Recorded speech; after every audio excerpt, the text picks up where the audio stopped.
Hi guys, Master Manquin here doing our student tip of the week, and today I want to finish up our series on our 5 tenets of Taekwondo. So our last tenet is Indomitable Spirit. Indomitable Spirit is actually one of my favorite because you actually kind of have to have all the other tenets to have Indomitable Spirit. When you're thinking about Indomitable Spirit, what it actually means is being unstoppable, being unbeatable. Nobody can break you.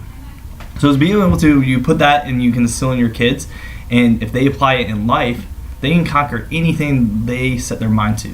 So that will help them later on in life. You know, a lot of our great leaders have had amazing Indomitable Spirit. But then you go to think about, man, how can I actually teach Indomitable Spirit? But another way to look at it is what keeps us from having Indomitable Spirit. So the way to develop it is to understand what it is keeping us from developing, having a good Indomitable Spirit. So the things that I found is fear. So there's 3 main things that we have fear of.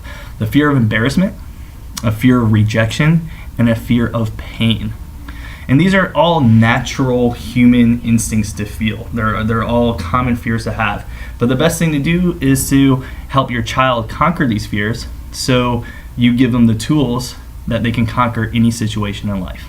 So let's talk about fear of embarrassment.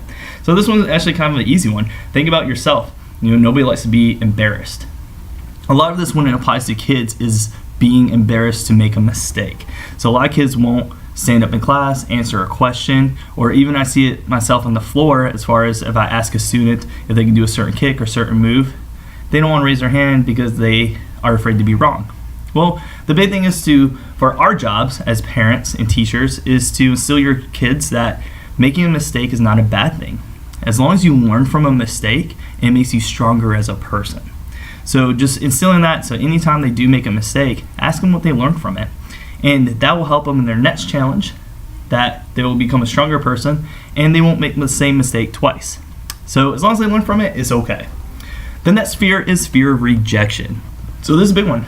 I know myself, I'm 31 years old, and I still hate being rejected. But I don't let that keep me from going to talk to somebody or trying to answer a question or keep me from doing my job. So nobody wants to be rejected.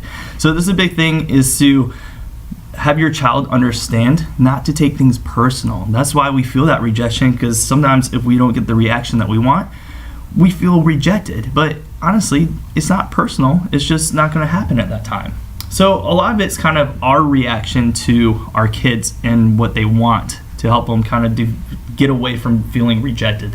So a big thing, so for example, let's say if your child wants a snack or a cookie before dinner, tell them, no, son, I'm sorry, you cannot have a cookie, but thank you for asking.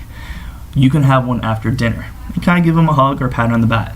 One, they didn't get what they wanted, but you did give them a positive reinforcement for saying thank you for asking, because it was good that they took the initiative to ask you instead of just going ahead and taking it. So you want to reinforce that. And when you can soften the blow a little bit and you just reinforce, I'm glad you asked me, that reinforces to them that they don't take it so personal.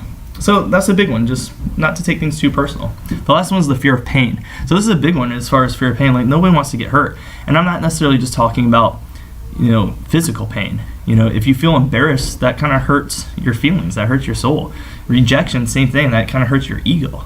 So it's the fear of pain. You don't want to feel the pain, so you'll do anything to avoid getting that pain or taking the shortcut. So I like to think this about training, so especially our athletes that go to tournaments and stuff. Some of our training is intense and hard. You're sweating, your body hurts, you're sore from the next day. Some kids might actually be cutting weight, and it's hard. It's hard to wake up the next day, your body's sore, but you have to keep on going.